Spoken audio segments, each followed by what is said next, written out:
साताऱ्यातल्या फलटणमधल्या महिला डॉक्टर आत्महत्या प्रकरणी आता मोठी कारवाई करण्यात आल्याचं समजतंय। पीएसआय गोपाल बदने याचं निलंबन करण्यात आलेलं आहे। या प्रकरणाचा तपास तातडीनं सुरू करण्यात आलेला होता।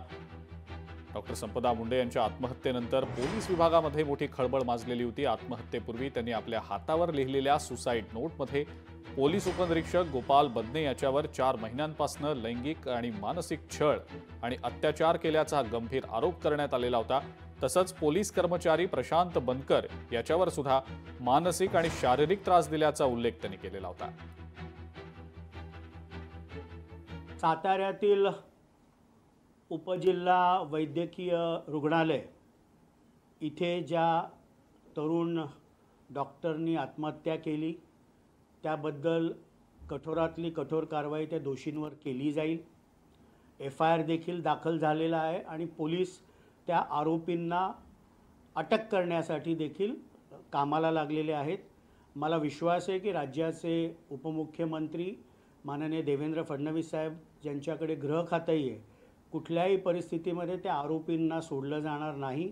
पहिली प्राथमिकता दोषींना अटक करून फास्ट ट्रॅकमध्ये ती कोर्ट केस चालली पाहिजे आणि दोषींना लवकरात लवकर शिक्षा देखील झाली पाहिजे। आज सकाळी एक गुन्हा दाखल झालाय ज्याच्यामध्ये एक महिला डॉक्टर यांनी सुसाईड केलं आणि त्या सुसाईड करताना त्यांनी स्वतःच्या हातावर 2 नावं लिहून ठेवली, ज्याच्यामध्ये एक आमचे PSI आहेत फलटण ग्रामीणचे आणि अजून एक सिव्हिलियन व्यक्ती आहेत।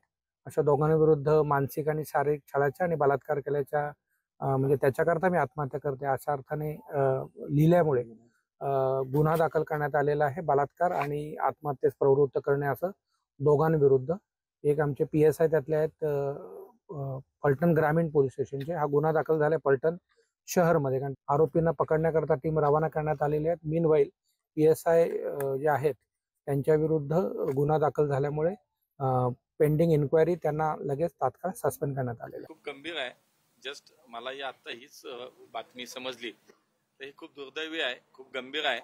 मला असं वाटतं की संबंधित पोलीस यंत्रणा आणि या सगळ्या ह्याच्यातली ताबडतोब त्याची कार्यवाही झाली पाहिजे। माननीय मुख्यमंत्री याच्यामध्ये लक्ष घालतीलच। माझी त्यांनाही मागणी आहे की ताबडतोब या विषयामध्ये संबंधित आरोपी असतील त्यांच्यावरती कारवाई झाली पाहिजे। निश्चितपणे भविष्य काळात सुद्धा डॉक्टरांना संरक्षण दिलं पाहिजे।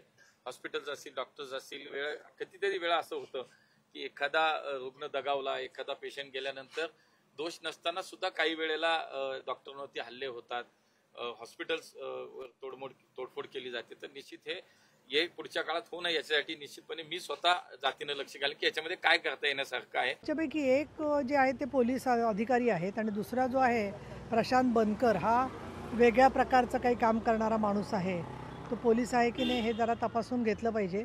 परंतु मी या संदर्भामध्ये साताऱ्याचे पोलीस अधीक्षक तुषार दोशी यांच्याशी बोललेली आहे। तसंच माननीय मुख्यमंत्री देवेंद्र फडणवीस यांना सुद्धा मी निवेदन दिलेलं आहे आणि त्याच्यामध्ये मी 3 मागण्या केलेल्या आहेत। एक म्हणजे ज्या अधिकाऱ्यांची नावं या डॉक्टर महिलेने हातावर लिहून यांच्या छळामुळे आणि 5 वेळा बलात्कार केल्यामुळे ते आत्महत्या करत आहेत, हे जे लिहिलेलं आहे त्यांना सर्व प्रकारच्या तपासापासून लांब ठेवण्यात यावं।